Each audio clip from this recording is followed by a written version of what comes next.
It was delicious.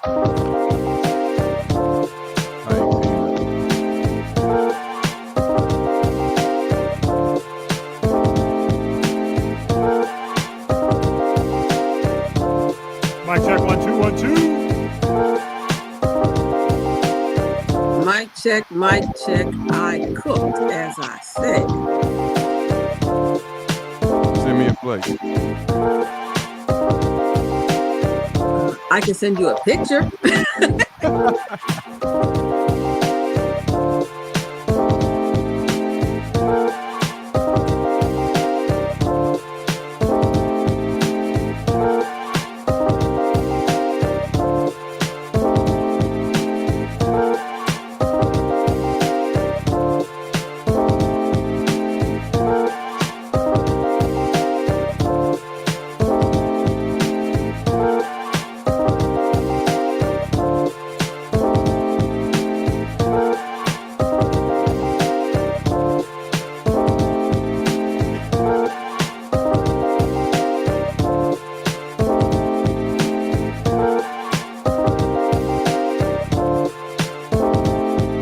Mic check, 1 2 1 2.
Jada, I love you. G.I. Jane 2, can't wait to see it. All right? Uh-oh, Richard. Oh, wow. Will Smith just smacked the shit out of me. Keep my wife's name out your fucking mouth! I'm going to, okay? That was a greatest night in the history of television. What's up, y'all? Yes, indeed. Welcome to the G Podcast. Episode 124 is in the building. Let me go ahead and give us some applause, man.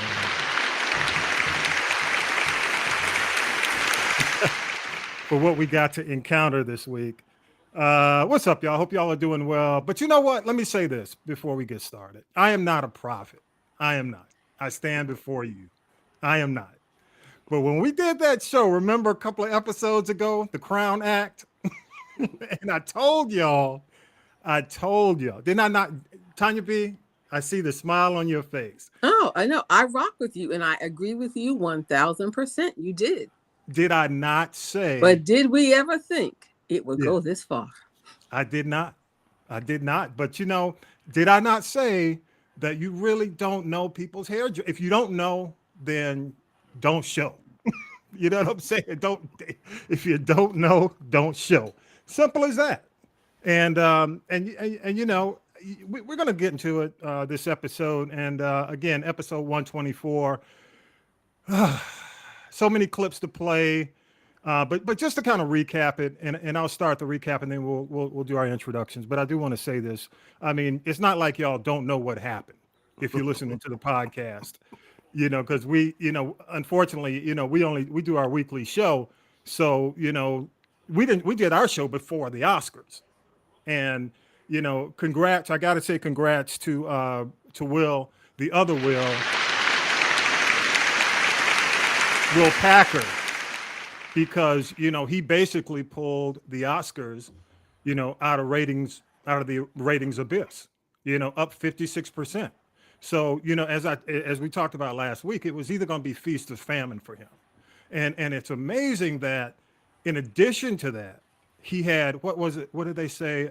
After the slap, there was a 600,000 person bump, spike to the ratings after that. So, so I got to say kudos, regardless of how he feels, how, folks are feeling about this. Folks are going to get paid behind the audience increases. You look at the ratings for the Oscars, you look at Chris Rock's shows. He's winning. Yes, he is winning, and so is Bo. But let me just say this. I know you talked about the increase in the ratings, but people, again, I'm the entire private eye over here. Yeah. One of the reasons, and again, you're right, the Oscars this year were pulled out of the abyss of who cares, because I know I did not. Yeah, even with it being up 56%, it still is below your typical Oscar. But one reason why the ratings were so low, so high this year, a lot of it was because, no tea, no shade to what happened. And, I guess you get your ratings however you can. But a lot of the increase had to do with the movie Coda. People were tuning in to see if it was going to win anything, because it did make history with all these hearing impaired actors. And you see now it's gone from Apple Plus to, national movie theater chains. But the other thing is a lot of that increase in viewership also came from closed captioning, because of people who were hearing impaired. So you got to give, I get what you're saying, but let's give some credit where credit is due for Tim Cook and the people at Apple. For Coda. And they made history too, as well, with winning all those awards. And that was the first movie, I believe, in history that had, the hearing impaired cast and to win the awards that it won. That had a lot to do. Hearing impaired. First deaf. Politically correct to say hearing impaired. Impaired. With the actors, and Marley Matlin. People knew Marley Matlin, but the other actress, honestly, I had no idea who that gentleman was. And here he is, winning an Oscar. So, I say, if anything, also the hearing impaired population is winning as well, because now there's a light that's shown on them. Yeah. Okay, cool. Very good. But just to kind of recap. And it is to some degree unfortunate that this has eclipsed so many great things that happened that night, but it is what it is. And honestly, they were pulled out of the ratings abyss by multiple things. And honestly, I think the slap contributed to it. So there's really, one story for us to talk about. We're not going to do Syracuse Mike this week. Syracuse Mike and I had a conversation, which I'll share with you in a few, but when you look at the way it happened, Will, of course, walked on stage after the quote unquote insult to Jada from Chris, the joke, slapped Chris on stage. Afterwards, after he went back to his seat, Chris composed himself. You've all heard it. You heard the clip we just played. He wins best actor. He apologizes to everyone except Chris. Tearful, so on and so forth. Good speech, but he didn't mention Chris, and people were upset about that. Again, I mentioned the fact that the Oscars jumped 56% year over year. Again, over 600,000 spike. You had Chris Rock's tickets selling out like hotcakes. In some cases, tickets went from like a minimum $42 ticket to like $400, $500. No, Boston, the minimum ticket was $712. Wow. Pre-show. Okay. So, to see Chris.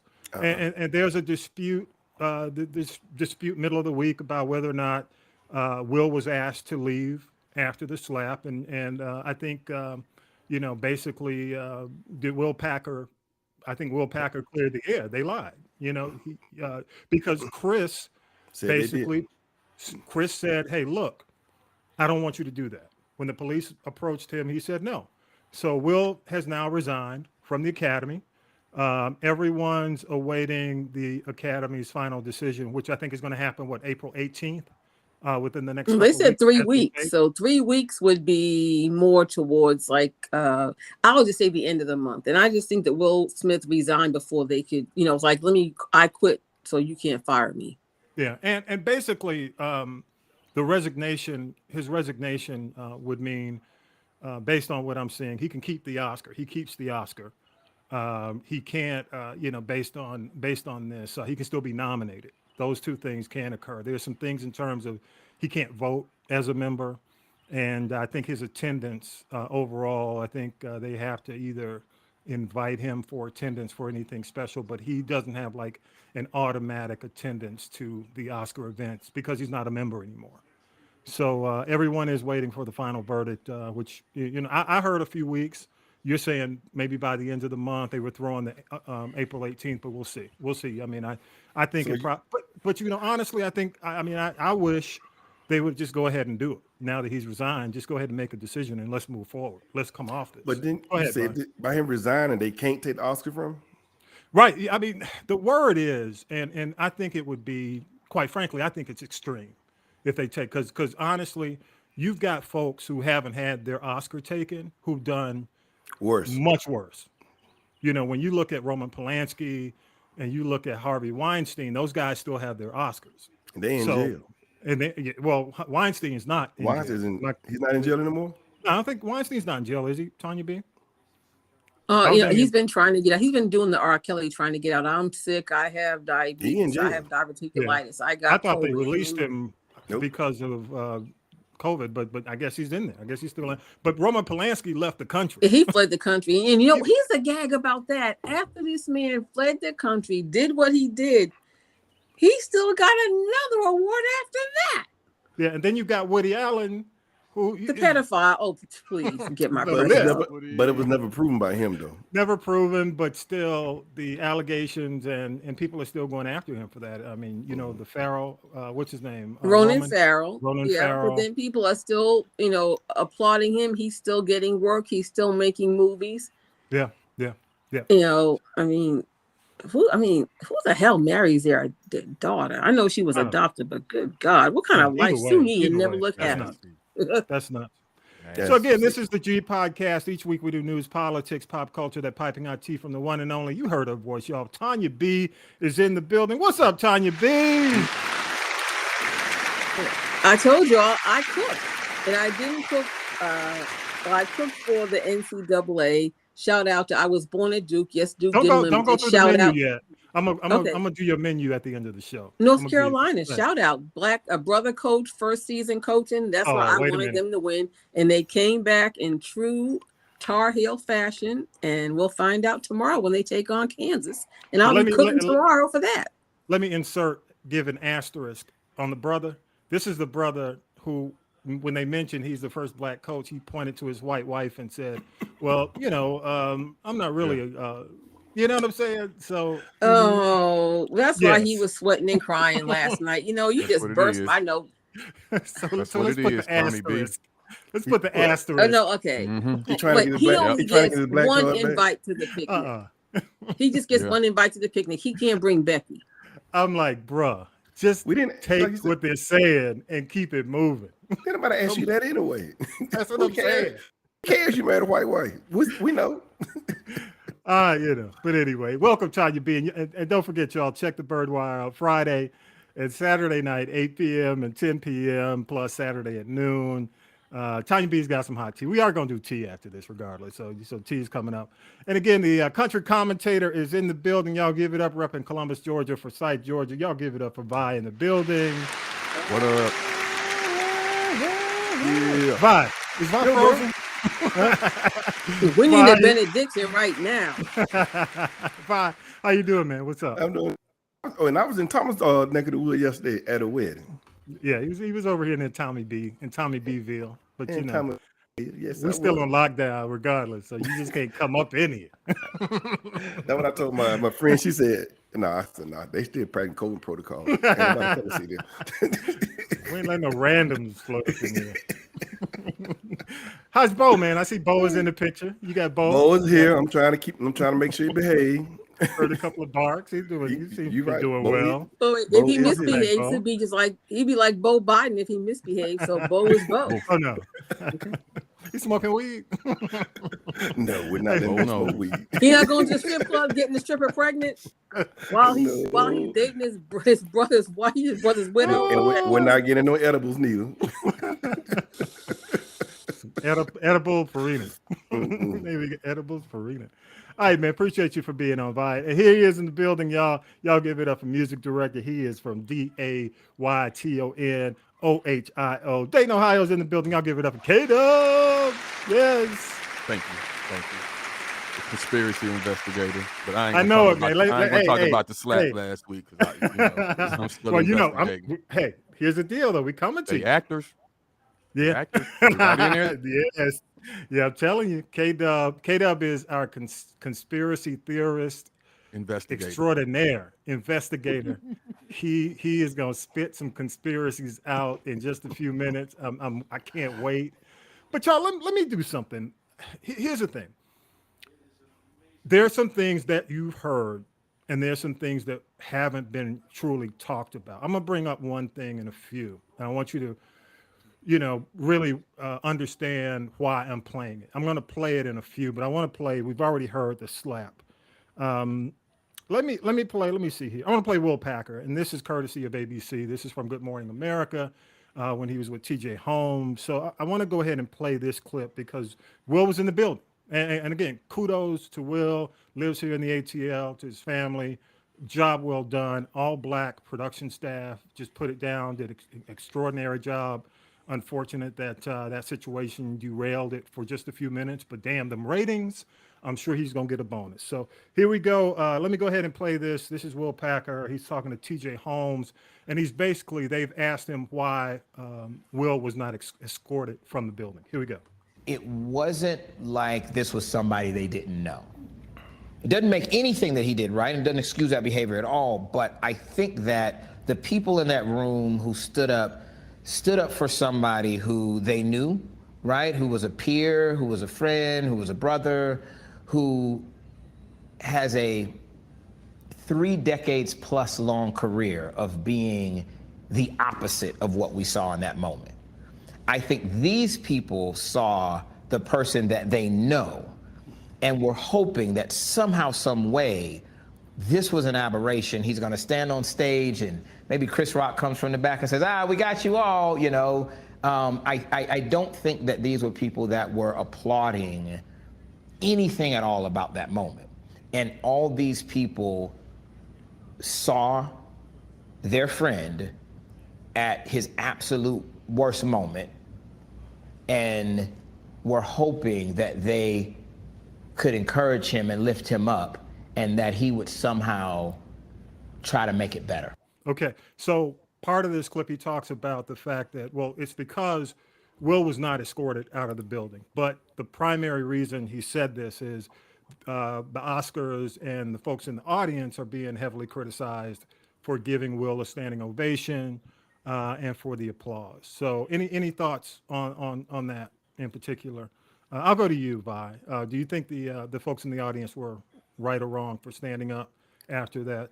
If they were applauding for slapping Will, yeah, that was wrong. Now, if they applauded him because they thought Chris, slapping Chris, yeah. But if they thought it was a joke, no. Because it took me a while to make myself to realize that he really was serious about that. Especially the way Chris Rock played it off. I'm going, dang, did they, what? And boom, I think I changed my mind when I saw Will say, keep your F off my mouth. Oh, no, he wasn't playing. He was serious. He was serious. I agree. Any thoughts, K-Dub? Any thoughts? No, I'd have good acting. Like I said, if there's applauding for him smacking him so-called, that's crazy. It wasn't because of that. I mean, and like I agree with Will. I think Will put it the best. I mean, people, this guy's got a 30-year, 3-decade resume on stage. Right. Right. Yeah. You've never seen him like that in public anywhere. He's been totally the opposite. Not at the Oscars. That's not something they'd expect. I think a lot of people were just in shock. Tanya B, what you got? You on mute? Only thing I say, what people have to remember is, a lot of times, even when they do these monologues and people come out, it's pre-written. They do a run through and rehearsal.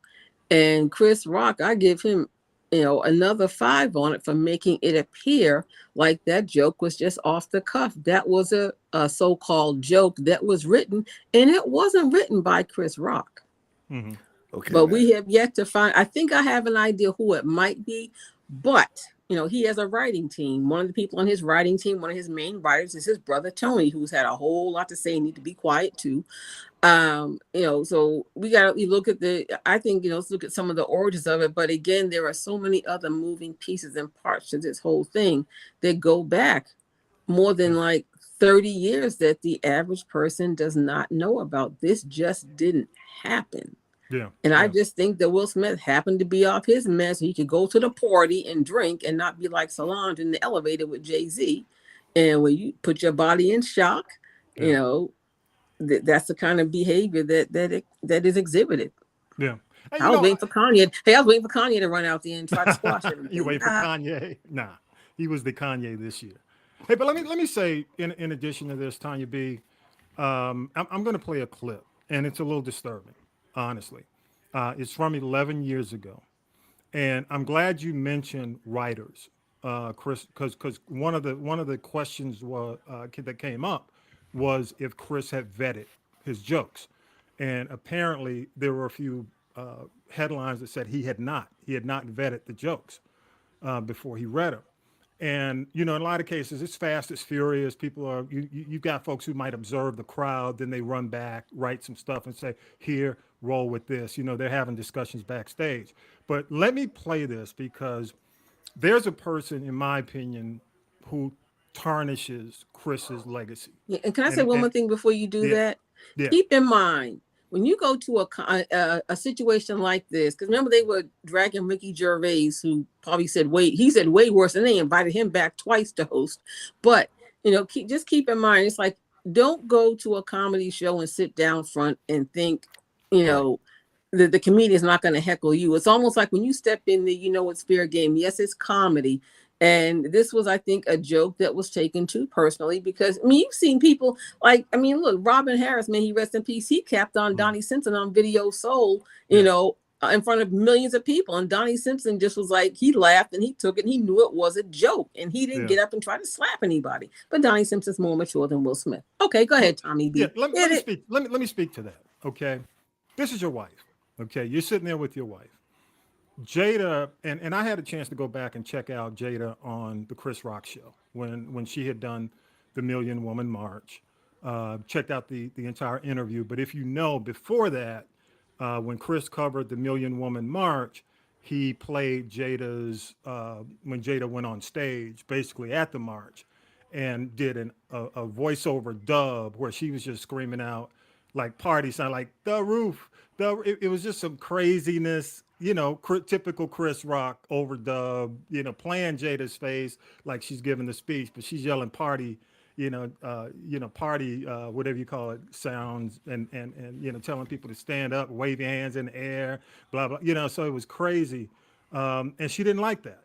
But my point is, and I was having a conversation at the table talk conversation at the crib. And one of the things is, and y'all know this, fellas, women kind of plant stuff along the way. And they might say, I don't really like her. And then they'll say it once, and then like one of your coworkers, and then you go to another event, I don't really like her. Mm-hmm. And then drinking water 2 years later, I really don't like that. It starts to get, it's almost like, I hate it when you don't take out, you take the trash, you wait to the last minute to take out the trash. And then it's like you keep doing it the morning of, and they keep saying, you really should take the trash out that night. And then until that point where it's serious, when she looks you in the eye and says, you know what I'm saying? How many of y'all, and just by looking, because we can see each other as we take the show, how many of y'all have ever been sitting in the back seat and your mama's in the front seat? And you keep talking trash, kind of, and it's like, be quiet. I told you to be quiet. Next thing you know, you out cold. Back, how many? So my point is, to your point, Tanya B, and this thing was simmering along the way over many years. That doesn't mean there was a straight up conversation about it, but you drop subtle hints along the way to the point where it's like a simmer, until it's a boil, and that's when it boiled over. That's my opinion. Well, Go ahead, Vi. Go I ahead. just think the year for Will anyway. Yeah. What you call, not the year for, it's coming over what they call the entanglement, the memes. I mean, Will I think he had enough, and they wasn't that bad of a joke. All he said was, "I love you, Jada. I'm waiting for the new, what that movie, G.I. Jane 2." G.I. Jane. That's Yeah, it. yeah. You gonna, But yeah. you hit him for that, because Jada is a very strong woman, very opinionated. She don't need defending. And so you can go back when you go back and watch. If you guys have Hulu, go back again. We talked about this last week. The Chris Rock show, old episodes. All the episodes are actually on HBO Max, so you can go back and watch. And she's on the show with Chris, and you can see the body language to some extent, but check out their interview and you'll get some vibe. The reason I want to play this clip is the writers and your circle is really important. Now, keep in mind, Chris has done the movie Good Hair. Am I correct, Tanya B? You know, Yeah.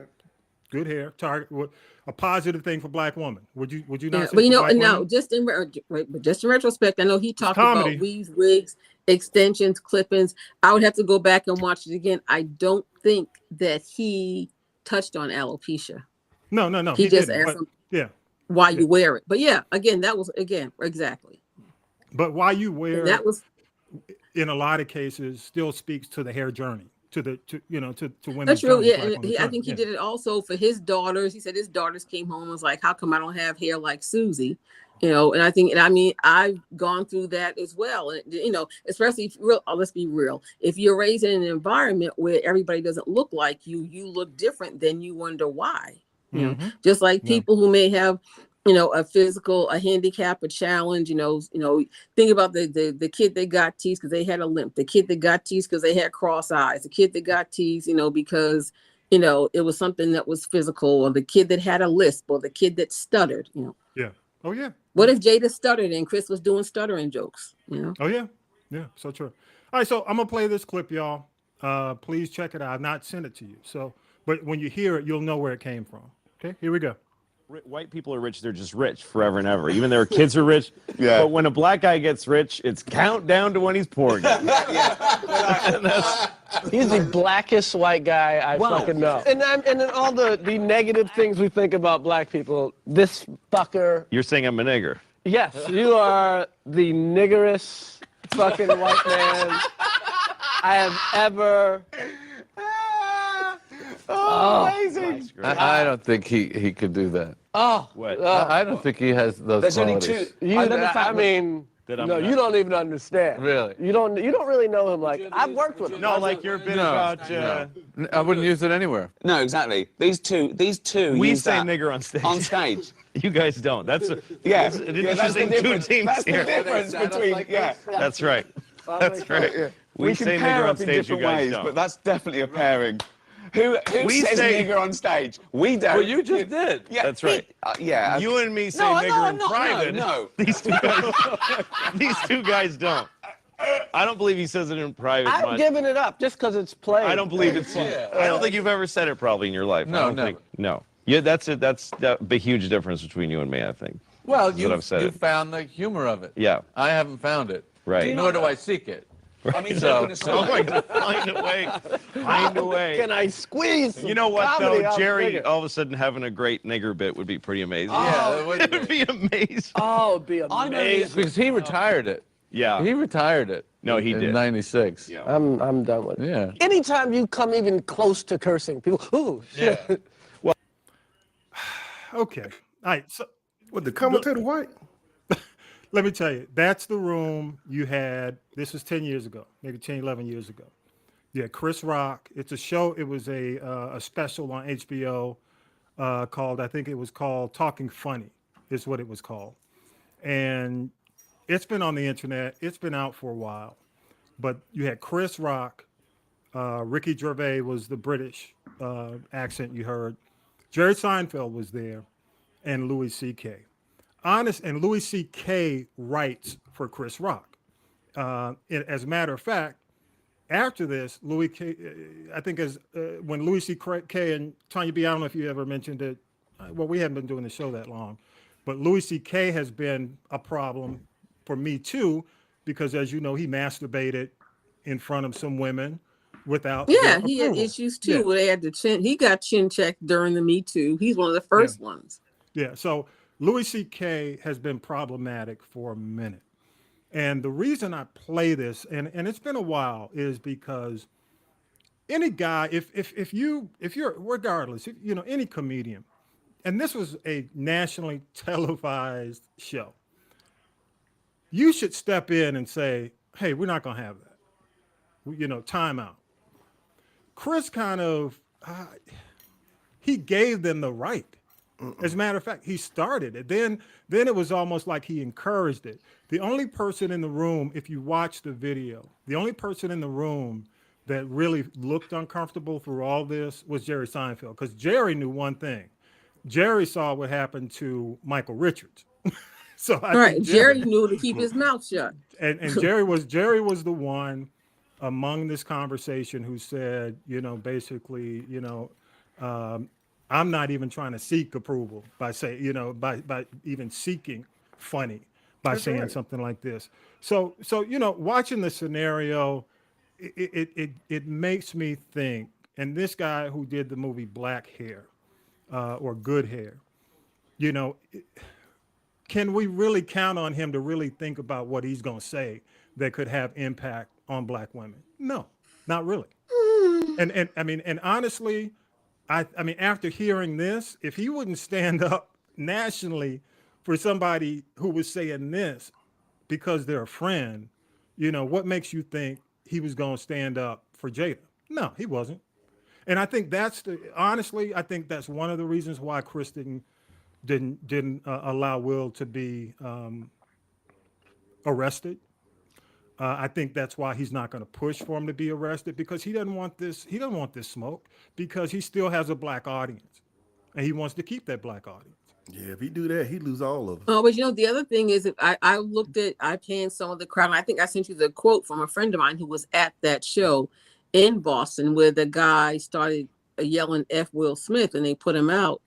It was interesting to see how many non-Black people in that audience. So it's Chris Rock, it's like when you want to cross over when you're an artist and get that pop audience.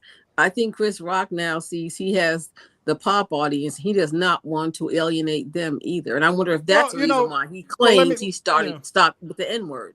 Well, let me say this though, Tanya B. Chris started as a crossover. He's always really been. That's when he did comedy clubs. He didn't do the Chitlin circuit. He wasn't like a Bernie Mac or even a DL. Some of these guys. He wasn't the king. He wasn't in the Kings of comedy. He was. But again, mainstream comedian. Just like, and I mentioned that because not like Wanda Sykes, same thing. Wanda didn't start off as your typical quote unquote Black Chitlin circuit comedian. Dave Chappelle was not your traditional, Chitlin circuit Black comedian. These guys started off as if you go back, you can go back to Mel Brooks. Dave Chappelle they cross. Yeah, but they cross. But here's the point. You can go back to Men in Tights when he was doing stuff at 18, 19 years old for Mel Brooks. He came out of Disney. He was a Disney actor. Yes. That's my point. So I'm not saying this. I bring this up only to say if he doesn't care enough to stop his friend from dropping nigger. I'm sorry. He didn't say nigga. He said nigger, which even worse. Or while other white men are just laughing, all except Seinfeld, either for moral reason, or he saw, basically I think Seinfeld just either saw it for moral reasons or he saw it for the fact that, look, I don't want that smoke. I saw it was just just Michael wrong. Richards. It was wrong. No white man had the right to say it. I'm sorry. So my point is, I really think, and I'm not saying it's going to be a big issue, but I think there's some people out there who still put this in perspective when they look at Chris. And I don't think Chris wants to go there. Not at this point in his career. So, you need to talk to his brother then, tell his brother to be quiet. Tony, his brother, I mean, honestly, Tony has nothing to lose.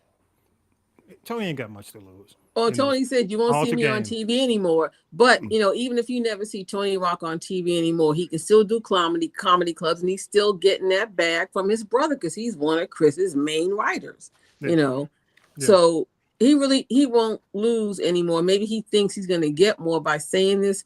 But I heard part of it, and people laughed a little bit, but they didn't laugh a lot. Yeah, well, you want to hit my brother? There's 10 of us. We'll roll up on you. I'm like, now you starting to sound like you from Cleveland, like Steve Harvey. You know what? Next. Ghetto. All I heard was WWE. I mean, I just heard somebody, just trying to drum up a crowd, sell out some shows. So I as for Tony, whatever. Good luck. But I will say this, and Syracuse Mike and I were having the conversation. I've had a chance, and I'm sure you have, Tanya B, as well. I've met Chris. I mean, we've done some stuff with Chris over the years when he was starting off, when he was doing New Jack City, when he was doing his comedy, doing the, multiple comedy, small comedy circuit. And one of the easiest guys in the world to work with. I mean, I've done stuff with Will early on when Will first started with the Fresh Prince. I mean, Will, and it's kind of problematic that Will was on Drive. How about that? Well, let's talk about one just thing. Like R. Kelly, but he was, let me say this before you go into it, Tiny B. He met him as well. One of the easiest guys to work with. I mean, honestly, even though it was like his star you knew he was going to be a superstar. This was before he had done Independence Day, but still one of the easiest guys. Both guys, two of the easiest guys to work with at that time. I don't know where they are now. I don't get it. A lot of time has passed. But, I want people to, I got to give Tiffany Cross, Michael Harriet, and Yvette Nicole Brown a big shout out on MSNBC. Tiffany Cross's show is Saturday morning, 10 a.m. on MSNBC. I think they did one of the best, most thoughtful discussions on this because they talked about it as a nuanced discussion among the family. And that's the Black family. And I do believe that this needs to be worked out between those two guys. I would love to see Denzel involved. I would like to see Samuel Jackson. I would like to see Spike. I'd like to see some of the elder Black Hollywood people get involved in this, come together with these guys, have a discussion, and just move on. But all these folks with the faux outrage where they're talking about, hey, he needs to be more than a slap. I was talking about. I mean, the faux outrage. Here's what I got to say to the people, because all the people, you know who they are. With the faux outrage, I'm just going to say no animals were harmed during that slap. So y'all ain't got nothing to worry about. How about that? Just keep it moving. No animals were harmed, so you're okay. And I don't understand Hollywood being outraged anyway, because one of the other things is they need to be outraged about the fact. Have y'all looked at the Forbes top 20? Actresses. Top 20 what? Top 20 highest paid actresses. Have you looked at it? Is I don't know. Is the Black actress number maybe Angela Bassett number 2022? No. It's well. Here's the thing. Look, let me say, Tanya B. Angela Bassett ain't never made it. I'm just telling you, there's only one, and that's who you want to guess? Halle Berry. Nope. Viola. She's the only one in the top 20. But look how long it took her to get there. That's my point. If you want to have some outrage and you want to express outrage, express outrage over that. And then you look at the fact that there's less than 6% Blacks in Hollywood. That's in front of the camera and behind the camera. And with 13% of the population, but we're less than 6% in terms of involvement. And we still spend a whole lot of money at the box office. Yeah, we got bigger things to front. We got bigger issues. Issues. So y'all gonna be out here with the protest and want to try to kill the man's career. That's between Will Smith and Chris Rock. It's between those two. The Academy, of course they got Will Packer involved. He was the producer of the show. I give him credit, kudos. But that's still, and I'm glad they got the all Black production cast. That's great. But that ain't every day. This could very well be a one-off, or it could be a Band-Aid. Just we did this to placate the people of color, and this will keep them quiet for a while, but then here comes the slap down. Yeah, but I don't want to hear from people that this is a stain on the black race. It's a stain on the black man. You know, but we don't need the black, you know, that those guys don't represent me. They don't represent K-Dub. They don't represent. It's a stain on Will Smith's behavior. Yes. It's not a stain on any of y'all's behavior. The one man who did it. So please stop with that. Right. You know, had to see the articles from Jonathan Capehart and from, you know, I get where Kareem Abdul-Jabbar comes from sometimes. With his white wife next, and his son the murderer next. So my point is, look, here's the deal. Leave that discussion alone. I hope these guys work it out. I think they will. Any last thoughts, Tanya B? Come to me last. You came to me first. Come to me last. All right, I'll go to you, Vi. I'll go to you, Vi. Oh, no, K-Dub. Go ahead. I'm like you, man. I ain't thinking of. Ain't my business. Didn't throw that mic and hit him in the back of his damn head. Sat there and got slapped. That's on him. So you know. Yeah. He wouldn't hit me and walked away like the damn place. Go ahead, Vi. Okay. Something tells me. Shut it down. Call Chuck Go D. ahead, Vi. Go ahead, Vi. What you got? I'm done with it. Like I said, what Will Smith did was wrong. Now I can understand where he's coming from, but no one can justify it. Like the man said, you should not use violence unless you're protecting yourself. So Chris wasn't trying to fight nobody, so why you trying to start a Jada's fight? from Baltimore. If there was going to be a fight, So she could have let held it her own. go. Trust me, I heard she done gone up Will's head, upside Will's head a couple of times too. So Jada can protect herself.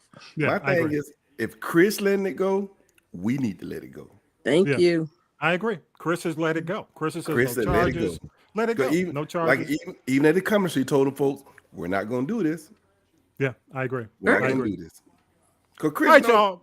Chris knows Yeah. that. And I think Yeah. the funny I look at this whole thing, and I'm not making a joke about any of it, but the best thing that came out of all of this mess that I'm tired of too was that the fresh slapper of Bel-Air, that rapper that went viral. That was the best part of it for me, because I thought what he did was creative. I thought it was genius, and now he can get him a little TikTok check and keep it moving. Yeah, I agree. But I do for those of you, especially our white listeners, our non-melanin folks, who are kind of confused. I think the best discussion where it really, because I'm not going to sit here and try to explain to you. If you don't know, you don't know. That's not my problem. But when it comes down to, if you want to be informed, I think the best conversation on network, on cable news is, I think Tiffany Cross, Michael Harriet from the Root, and Yvette Nicole Brown, and let me give them an applause, man. I need to really hit them with that, because they really. I'm gonna give them the air horn too. Yeah, they did the best job in terms of letting people know that this is between these men and it needs to be handled between them. It doesn't represent the race. I think that frustrated me the most this week. Out of all of it. The rest of it I thought was kind of funny, especially the Oscars. Nobody care about the Oscars. I'm not one to care about the Oscars anyway. Because, Who cares about award shows? Period anymore. No, but when we go through, who cares? When we go through how we've been overlooked and ignored, even going back to when Moonlight won Best Picture and they read the wrong movie. Conspiracy. Conspiracy. As the disrespect runs deep, in my opinion. So I don't necessarily have a lot of respect for the Oscar as an institution anyway. So they benefit. They're benefiting from this. Okay. Hey y'all, let's take a break. Let's take a quick break, and we'll come back and we'll get into the tea with Tanya B. Here we go. Okay.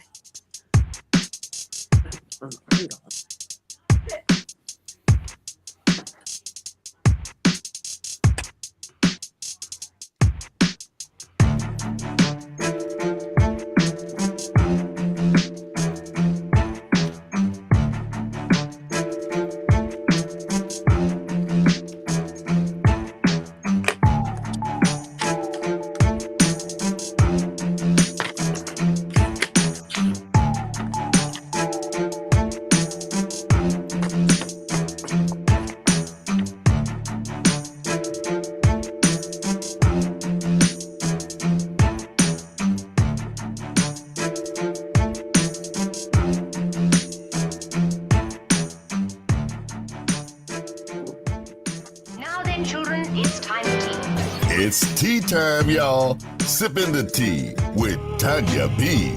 Tanya B, what you got? What you got? What's going on, girl? Oh, make sure you unmute yourself, Tanya B. Trying to hit your button. Okay. Oh, you said There you you don't care about the Oscars. I don't care about the Grammys, and here is why. A few years back, they claimed there wasn't enough good Black R&B and hip hop music to have these separate categories, so they combined them. And now they've gone a step further, and I'm not, aside from going to YouTube and watching Silk Sonic open up the Grammys, I'm not watching, and here is why. Because you've got people like Jasmine Sullivan who are really she's really redeemed herself and come back hard in the best way, and other artists like that. And this year, the R&B categories are not going to be televised, so I'm not watching. What? They're not televising R&B? Nope. Wow. Me conspiracy. Anyway. Oh, exactly. Now they'll do a couple of the hip hop awards because the labels have have basically pimped these artists, and they made a bunch of money off of people like Cardi B can get up there and and whatever, and the people like that. And I think because there are some of these collaborations, like Justin Bieber's nominated with that song Peaches with I think it's Khalid or Wale, one of those which is considered like, R&B too. Yeah. I'm not here for that, so I'm not watching. Well, I don't blame you. I mean, honestly, please join me in this fight. No. They moved the Grammys, and it's honestly it's anticlimactic moving it after last week. I think people are probably burned and traumatized. Yeah, and there are so many outraged. Yeah. We are bombarded every week with an award show. It's like enough already. Nobody cares. People do, again, all of these award shows, ratings are in the toilet before COVID. And, again, we're in a society now where I don't have to sit there and give you 3 to 4 hours of my life that I'm never going to get back. I'm just going to go to YouTube and watch the clips I want to see. It's just that simple. So let's see how their ratings. Well, the Grammys ratings have been in the toilet for a while, and they're trying to pull out all the stops. Yeah, you know what? And Tanya B, I think they're going to have to reconsider the host. I mean, I respect what what's his name, Trevor Noah has tried to do, but I just don't think he is the guy to really pull them out of the abyss. I don't think he's the guy, but I'll leave it at that. Not at all. He's old news. Yeah, I agree. Yeah, so but people are just taking bets. Is Kanye? He claims he's going away to get help. If he's gonna, since he's been banned from performing and presenting, I wonder if he's gonna show up there, because he actually was nominated for in the hip hop category. I didn't look at all 99,000 of them, but it's like nobody cares about him either. Okay, let's move on. What you got? I want to tell you about, I call it the Braxton Family Feud. And yes, they were on Celebrity Family Feud with Steve Harvey, who needs to be quiet about Chris Rock and Will too. But what happened is, Tracy Braxton passed away after a battle with esophageal cancer. And her sisters and her mother, or just the whole Braxton family, feels that her husband, Kevin, is just trying to profit off of Tracy's death. Tracy wanted to be cremated, and she was. But then he decides he's going to have this big extravaganza of a memorial service. Wow. So none of the sisters went. Mama Evelyn did not go. Wait a minute, it gets better. Her father, Michael Braxton Sr., her brother, Michael Jr., showed up and initially were not admitted because, here goes some old greasy, your name's not on the list type of situation. Oh, my God. And then Kevin, Tracy's husband, went in. Like, he had the grandson probably is traumatized, doesn't really know what's going on. Had the son up there. He was just like, he was trying to have a full blown, like a concert, or trying to have the funeral of Luther Vandross revisited. And he called a bunch of people. I think it was Kim Burrell, Byron Cage, some other people to come and sing at this memorial service. Mm-hmm. And these people are all friends of Tony's. When they found out what was happening and that Tony and her sister and mama and them weren't going, they said, "Oops, sorry, Kevin, we can't make it." So they didn't even show up either. Wow. Hope they can work it out. But yeah, they say that I guess maybe he got drunk with the fame from being on the Braxton Family Values. But I mean, if those were her wishes, I think he should, just like her family wants to, and they're going to have their own separate private memorial, that he should honor her wishes. I mean, dang, if your husband won't honor your wishes, who will? Okay. Yeah, so true. So true. What else Okay, next I want to tell you about, there are a few good biopics that I'm really here for. One is the Old Dirty Bastard documentary. Of course, A&E is really stepping up and doing these documentaries and these biopics. This is the first actual 2-hour documentary that they're doing. His wife, Isoline, is one of the executive producers, and she's endorsed it. So if that means she's going to get a check too. And she said that she wanted to tell his story, not just as the artist that people knew him, to be, about him being a son, a father, and a husband. And, there's going to be allegedly some never before seen footage of Old Dirty from the Old Dirty archives. Nice. That people will get to see. So, I'm here for that, so that, well, that you know what good. I want to see, because they talk about it all the time. When he came in to do the remix for Fantasy. I'm all right. How about when he bum rushed the stage at the Grammys talking about Puffy, all right, but Wu-Tang love the kids. I got this new suit to come up here and see y'all. I mean, he's got some legendary stories, man. But I just remember people talking. He just came in. Well, you can MRI. Go back like. But you know what? I'm glad. I'm glad his family is getting something out of it. So they should. Yeah. And I think do it. Good stuff. I think she did come to an agreement with the rest of the Wu, because the Wu's actually performing later on this month at the New Orleans Jazz Festival. Good. He still gets his cut as a group member, and the money goes to his wife and family, and that's the right thing to do. Good stuff. Let me give it up to them. Okay. Yeah. Yes. Okay. Also want to tell you, sidebar. Do you remember I told you a week or so ago about Young Thug's baby mama getting murdered at the bowling alley murder? Craziness. Well, they Atlanta, did. They pulled out all the stops. They got this kid. He's 25 years old, been arrested 16 other times. Oh. So he in the county. He's not in jail. He's in the Fulton County jail. He in the jail. Okay. So I don't think he'll ever see the light of day. And the best he can hope for is life without parole, because they do still have the chair here. But I think because of his 16 previous crimes, they're probably going to throw the book. 25. Wow. 25. Dang. I think they're gonna throw the book at him. So unimaginable. APD stepped up and did their job with the help of, and they got the feds involved. So and it was just it wasn't random. It was a beef over money with Young Thug and this rapper who's already in jail for another murder charge. YFN Lucci. Oh wow. One of those. Yeah, exactly. Okay. So I want to tell you also that Eddie. Sure. My look. Go ahead. Eddie Murphy is in, and KW, you're gonna like this one. I think value too. Eddie Murphy's in early talks to produce and portray Parliament Funkadelic leader George Clinton in an upcoming biopic. Yay! Yeah. Hey, let me hit it. Let me say it. I got jam in my knees. Ray Davis. Yeah. I heard he's finna start that tour. Ain't he too old to be touring? Well, he's retired. He's on allegedly. Well, look, Cher been on a farewell tour for 30 years, and George Clinton's on his. But George Clinton's like 83, and his voice is pretty much gone. So. Hey, can I ask a question now? Is he gonna take a bath before he gets on the plane? Hey, man. I don't know. No, he came into the studio one day. Honey, it wasn't just me. He will split your wig with the funk now. No, let me tell you, they really wanted to put him. I don't know if y'all heard the story. It was a story. I mean, it's true. I mean, they wanted to escort him off the plane because of that at one point. Yeah, man, you gotta be mighty bad to want you off the plane. No, he really represents the funk. He represents the funk to the fullest, but not that kind. So this documentary. No, George. I love George though. He's great. I mean, I don't mean that. I don't mean that disrespectfully. It's just funny because he's just funky all the way around with the hair, with the multi. The Rainbow Coalition. Rainbow. Yeah. No, he's taking that off. Actually, he's taking that off. Or else it fell off. Yeah. Oh, okay.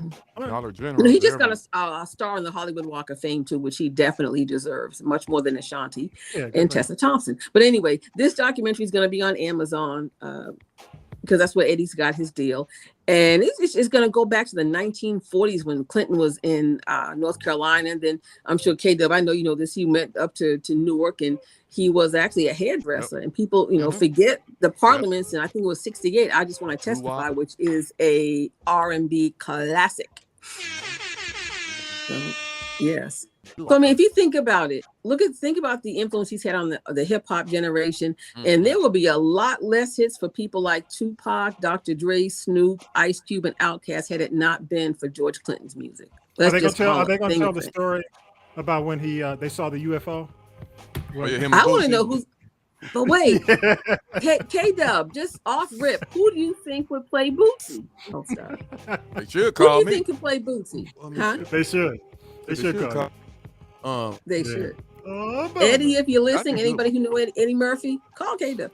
I'll come back to you, but just think about that. Who could play Bootsy? Yeah. I'm indiscreet because I lost my sheep. Baba. Oh, hey, my favorite was Telephone Bill. Mine's Pinocchio Theory. Bootsy had the best. Yes, Bootzilla. I mean, he had the best rap. Bootzilla for me. Bootzilla, baby. Oh, Bootzilla. Oh, and let me tell you something. Don't forget. There's a couple of songs that Silk Sonic are up for Grammys for, and don't forget Bootsy was involved in that project. So hopefully he will take home some hardware tonight. But I still ain't watching the show. But I'm telling y'all, Bootsy was just, when it came down to rap, you could just steal the lines. Like, what is it? Munchies for Your Love. Yeah. Oh, you said Munchies. Oh, Lord. Oh, Munchies for Your Love. Boy, he was rapping hard, Yeah. Oh, Chocolate Star. Yeah, rather be with you at the end. Well, I'd rather be with you? To the very end. No, you didn't. I'm taking y'all down memory lane for real here. I'm telling you, but Bootsy, Bootsy, because high school, elementary school, so you just steal the lines. That's how you cut. That's how you rap. You go rap to the page. He was the coolest, man. Bootsy was that uncle, that taught you how to rap to the page. You listen to the record, and then you pull a Chocolate Star. Baby. I relate you to a candy bar. Oh, but don't forget, he's on the opening rap of Silk Sonic smoking out the window. That's what I'm saying. Bootsy was the man. Bootsy was the mentor. He still is. He is. Okay. Let me tell you about this. I'm sorry, I disrupted. That's okay. Go ahead. Let it go. That's okay. No, Bootsy needs to get his just due. He has never gotten his flowers as far as I'm concerned. So if we're gonna say we can have a whole Bootsy show, okay. I mean, the lines are just classic. I mean, between George and Bootsy, it's just like you go through the lyrics and it's just like, damn, what were they doing? Yeah, they had a good in the 70s where they did so many albums.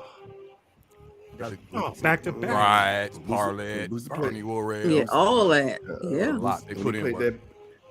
Because you'd have, go ahead, Vine. Boots had the best guitar solos, boy. Oh, yeah. Yeah. He had the best guitars. Visual wise, I've tried even thinking one that can top the Space Bass.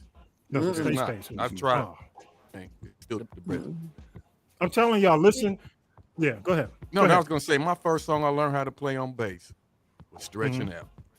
Oh, I love that song. Yep. But I'm telling y'all, if you aren't experienced with Bootsy, podcast listeners, go pull out Munchies for Your Love and that bass, that turn it up in the headphones. When it starts toward the end, that part of it, the what do you call it, the refrain, or what do you call that part of it? When the refrain, the bridge, the hook, whatever. Just help yourself put the headphones on and just lay back. One verse. I'm telling you, right? They're gonna have the Munchies by the time. For Your Love. Put your headphones on, plug it into that's what I'm talking about. Plug it into a good system. There you go. Fruit Loops, Frosted Flakes. All right, what else you got, Tanya? Okay, well, on the subject of documentary, some of us that have a few miles on our car may remember this.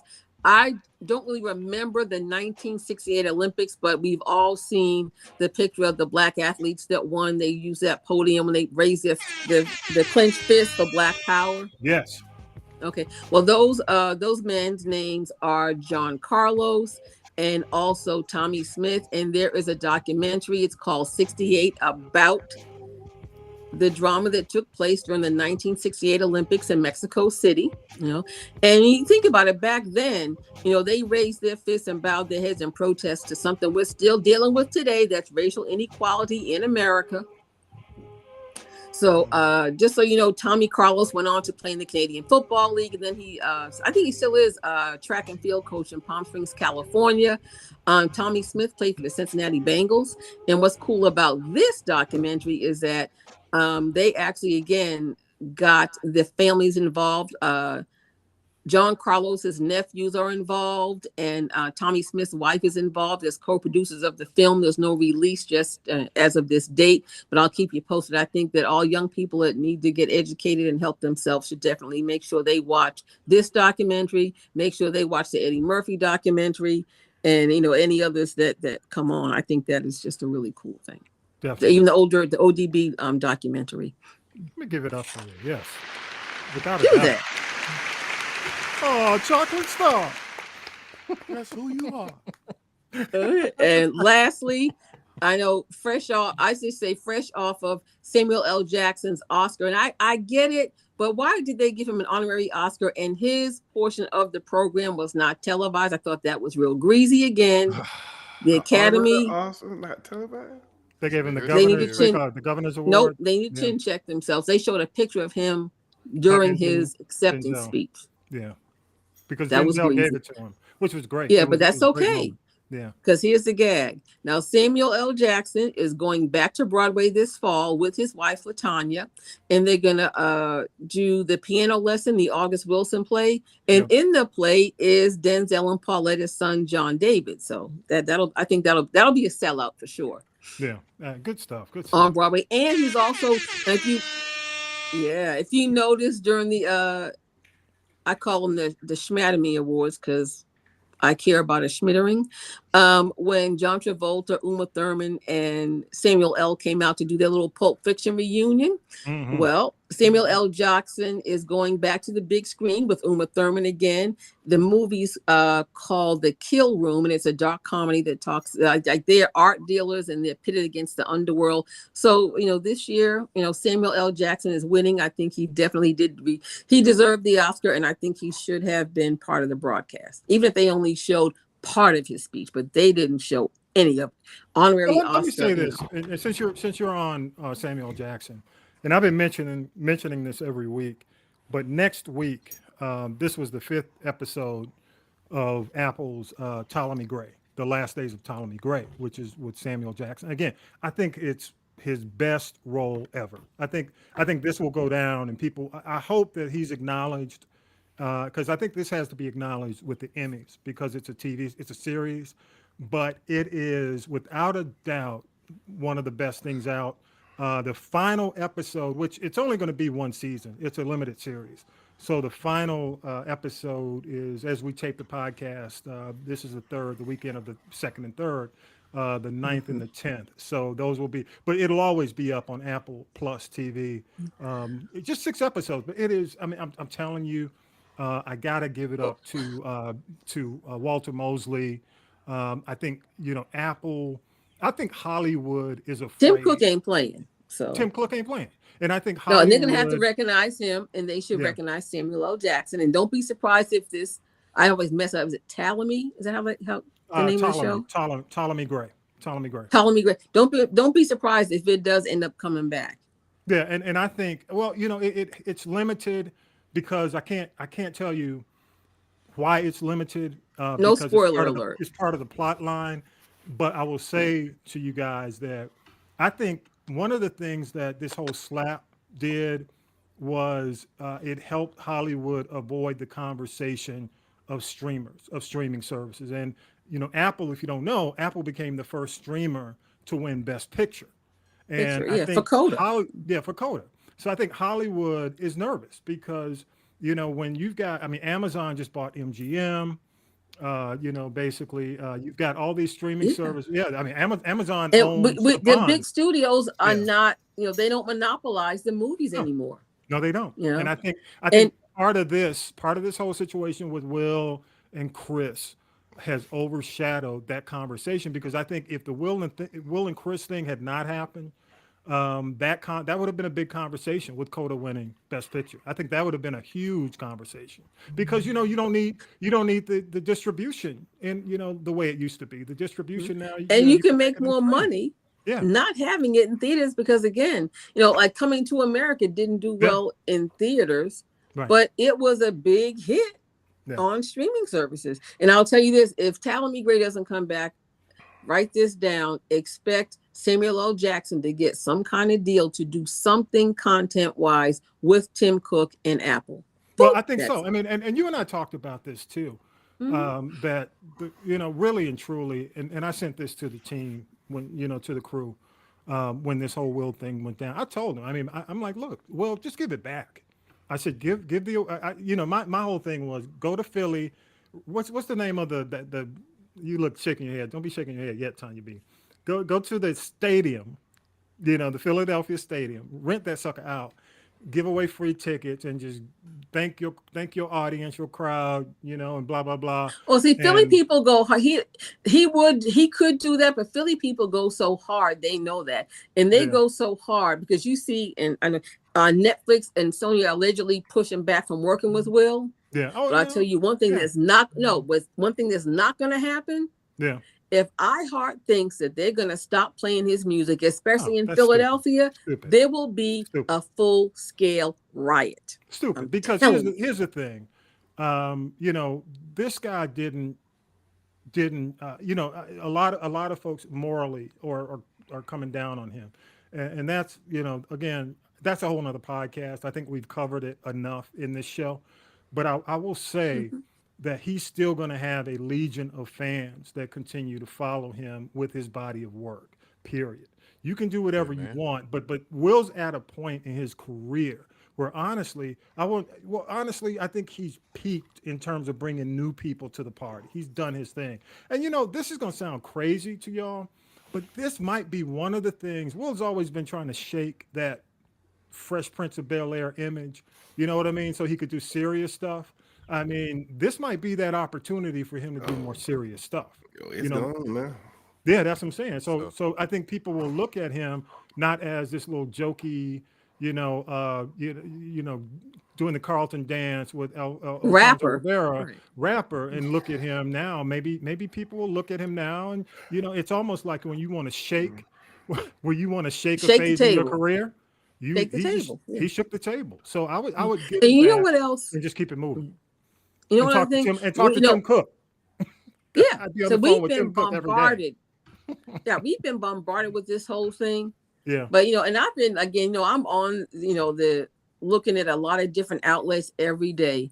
Yeah. Overseas, this is old news. They're not tripping on it like people are over here. No, so he has an international audience and an international platform. So he might have done, the right thing for the wrong reasons or the wrong thing for the right reasons, but he's still, I think he'll be vindicated. I don't think we've seen the last or heard the last of Will Smith. Tanya B, you ever seen British Parliament when they're in session? I seen Parliament Funkadelic. No, not that Parliament, but they are and look, I'm here to tell you, people get slapped over in Europe, just like Macron, when Macron was on that little publicity tour. But they fight. COVID, they fight, they slap each other. Stuff goes on so this is par for the course. I just don't, again, I have to say it on the show, and please, my black folks, please don't jump into that conversation about he bringing the race down. He didn't spoil it for the black man. Please. We ain't gonna never have another black. I heard somebody say we ain't gonna never have another black best actor. I'm like, what are you talking about, dude? Really? Will's gonna go. How many do we have? How many do we have? We didn't have that many anyway. I don't know. 2. You have Louis Gossett Jr. and Denzel. That's it. That's what I'm saying. We ain't getting them anyway. Please. So what's the point? We ain't getting them anyway. Shake it up and keep it moving. That's why I said give it back. I said give it back. Go to call. I'd be on. I wouldn't give it back. I earned it. I'm keeping it. You're gonna be if it was a give back, then you got Weinstein and Polanski, and that's some smoke they really don't want. So I dare to try to take it. So I don't want to hear people who listen to the podcast. I mean, well, you condone violence. Let me tell y'all something. I've been in probably 2 fights in my life. One of them, and I must confess, in elementary school, I called a girl bald-headed. I called a girl. I did it. You know how little boys are. And see, Man. that's what he did to Jada. Yeah, whether you knew it or not. Little girl, man, I was walking home from school. I felt a hand come across. I felt some nails come across my skin, right under my eye, and I saw some blood. I was running home crying. That was no fight. That was no fight. You know how. Oh, you're right. She mollywopped. She mollywopped you. You playing the dozens. You playing the dozens in the 3rd, 4th grade. You say, "Oh, you old bald headed," and then you just keep it moving, like, like doing the la la la la la.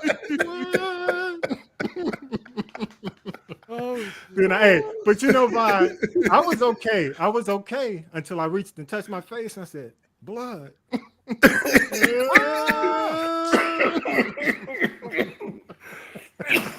Okay. So I could have told. I could have through my last podcast. No. I'm just saying I could have helped Chris if I had been on Chris's writing staff. I could have said, "Hey, Chris, nah, bro. Yo, where's the girl that mollywopped your ass? That's what I want to know." I don't know. I don't want to know. But like, I was listening to Bomani. Bomani said you have to read that stuff.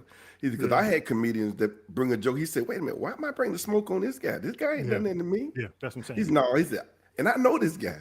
No, you can take that out. We're not gonna put that smoke on that guy. But I'm telling you, again, I have to go back to this, y'all.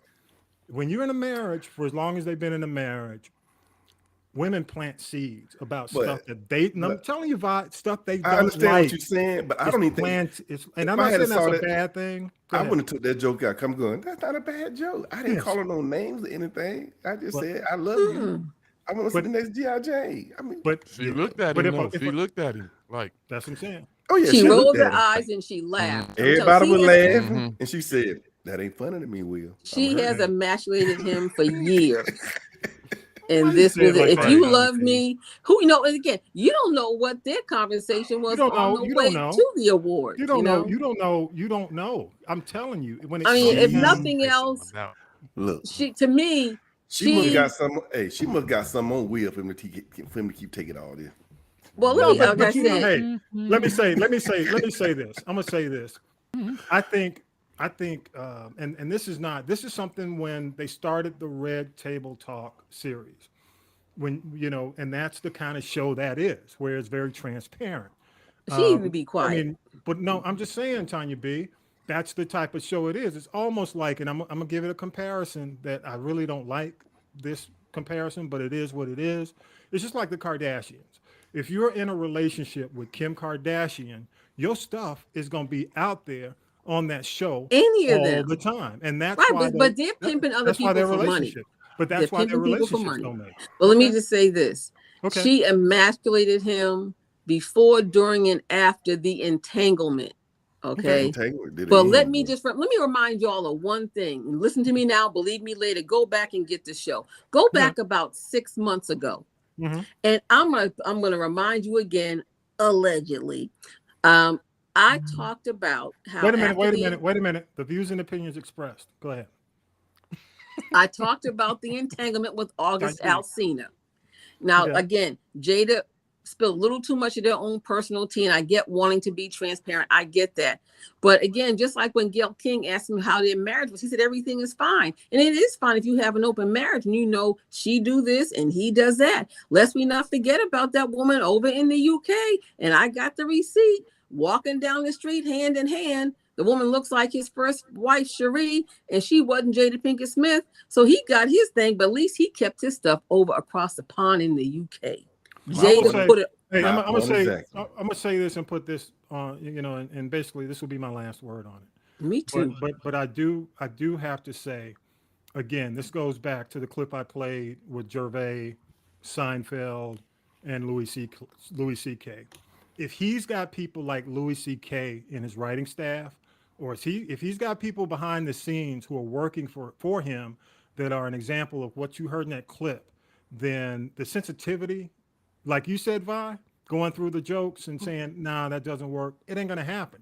And I think it's a bad point in his career. Now, maybe this will give him a spike in his career, but quite frankly, ain't nobody really been checking for Chris like that on the level that they were in the 90s and the early 2000s, even when he did Tambourine. You know, there've been articles that talk about his career has been waning. It's been trending downward. So this is going to give him a spike, but he's going to have to do more on just in terms of because keep in mind, Richard Pryor, look at the great comedians. And I think about Richard Pryor. One of the guys behind the scenes for Richard Pryor was Paul Mooney. And I think Paul Mooney helped Richard navigate the social, the social construct. What to talk about, what to deal with, how to deal with it, and what not to. I don't think Chris has that right now. I think he's on his own, because if you depended on Louis C.K. and Ricky Gervais, that's why his career is in the toilet. You in trouble if you, at this point in your career, after this, you better depend on more than Louis C.K. What you gonna say, Vine? Go ahead. Well, like I said, I was on the internet where they showed the Wayans brothers did a stand-up of showing Chris making jokes and somebody come out of the audience and slap him. And he was making fun. Well, I need to send it to you then. Somebody said I think it was Marlon. It was Marlon. It was Marlon. It was years ago. Yeah. He was on the joke. He was on the stand imitating Chris Rock, making joke about people. And somebody came out the stand and slapped him. That was years ago. I said, "Whoa!" Well, maybe this didn't just start. So I guess I guess that explains the way he took that blow from Will, because he took it like a champ. Because the Wayans said, "Hey, it's coming. With his act, it's coming." I hear you. All right, we got to do this. We just got a couple of minutes, and we're gonna wrap the show. But I got to do this. Every time I come in the kitchen, you in the kitchen. What's cooking, Tanya B? What you got, Tanya B? Come on. Okay, in honor of the NCAA and North Carolina winning last night, and I think that I claim it, they'll be victorious tomorrow, because Kansas just, I don't know, it's too hee-haw for me. But anyway, Kansas ain't no joke though. I know they're not. They're some big old corn-fed farm boys. I know. Go ahead. They all look like Paul Bunyan's 16 Sons. I made a new recipe. Howard, if you're listening, I made some buttery crab and cheese bread pudding. Yes. It was delicious. Now, what was it? Crab and cheese bread pudding? Buttery crab and cheese bread pudding. So I thought it's supposed to be, is it like a sweet and salty? No, usually like you hear bread pudding is a dessert, but I actually took it and made a meal out of it, and I'll send you all a picture. Howard or KW, if you're listening, you know how to inbox me to get the recipe. Appreciate you, KW. Appreciate you. Yeah. Appreciate then I did just some veggie and angel hair pasta with I cook with a lot of garlic, but it's good. It cuts down all the butter I use. Garlic butter and white wine, mussels and pasta, and that's what we had last night with champagne. I made a Boston cream pie because I was missing my hometown, and Boston cream pie for dessert. So you be cooking. That's what I cooking. You be doing your thing. Hey, y'all, don't forget, go to This Is the G Podcast. Basically, go to castropolis.net/This Is the G Podcast. Everything you need, all things G Podcast, even if you want to listen and check us out every week, all the stuff is there on the show. The podcast, the weekly podcast is updated every Sunday night. The stream, social media, email, everything is there. And, so go there if you want to follow us. Make sure you share the show, too. And I appreciate the folks. I sent a clip out this week. I sent a survey out to folks this week. I don't know if y'all got the survey in your text. But, folks basically, by far, I asked which one was more wrong in the survey. And by far, it was, probably like 80-90%, went to Will, in terms of which one was more wrong. Didn't mean that Chris wasn't wrong, but more wrong went to Will. And I love the comments. I mean, all the way from, don't be thin-skinned to he should have met him out back. Don't resort to violence of all things. And should have rolled up on him. Should have just ran up. Can't be right grown. back at him. Bam! He gonna slap me and walk away? And the one who said he should have met him out back and Nuck if you buck, you know who you are. You know, he wouldn't have walked off the stage with me. At least in the men's room. Shoot. No, I'd have tapped that mic and I'd have threw that mic at Will's head when he won't turn around and walk away.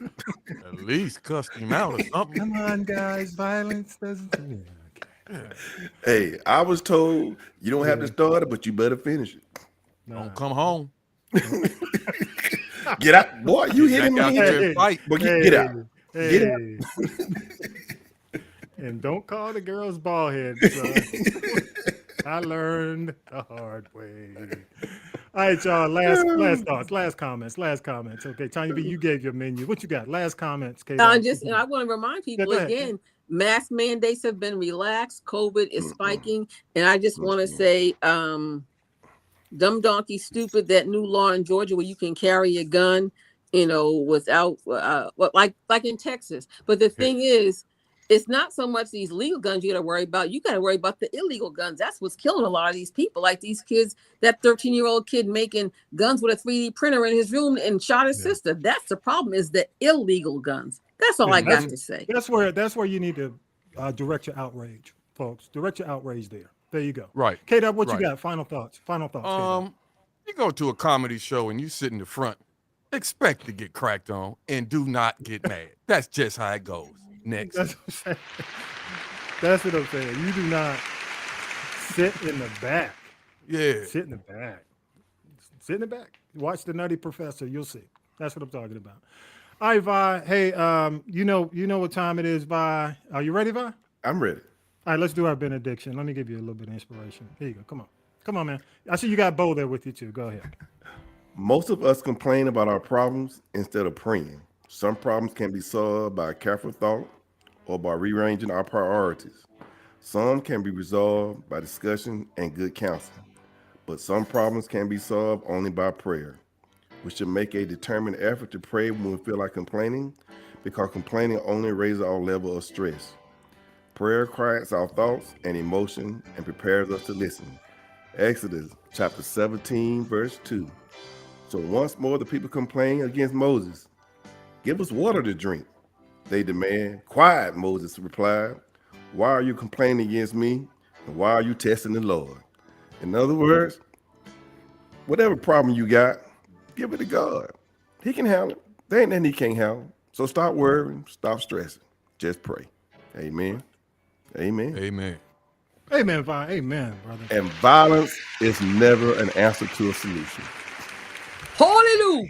Unless you get hit first. Unless you get hit first. Oh, then you just responding then now. I'm just saying. Oh, retaliation. I'm just saying. Don't come run home.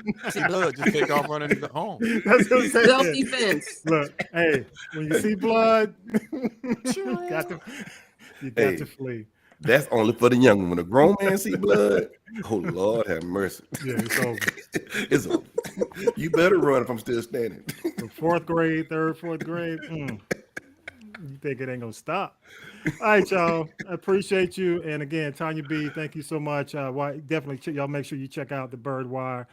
Friday and Saturday nights, 8 p.m. and 10 p.m. and Saturday at noon. Check out my boy K-Dub. He's doing his thing. We're still doing big things in the studio, y'all. If you're looking for opportunities to connect with someone who really is a great producer, y'all check out my man K-Dub. Hit us up. We got his info. And of course, country commentator in the building. Appreciate you, man. You and Bo.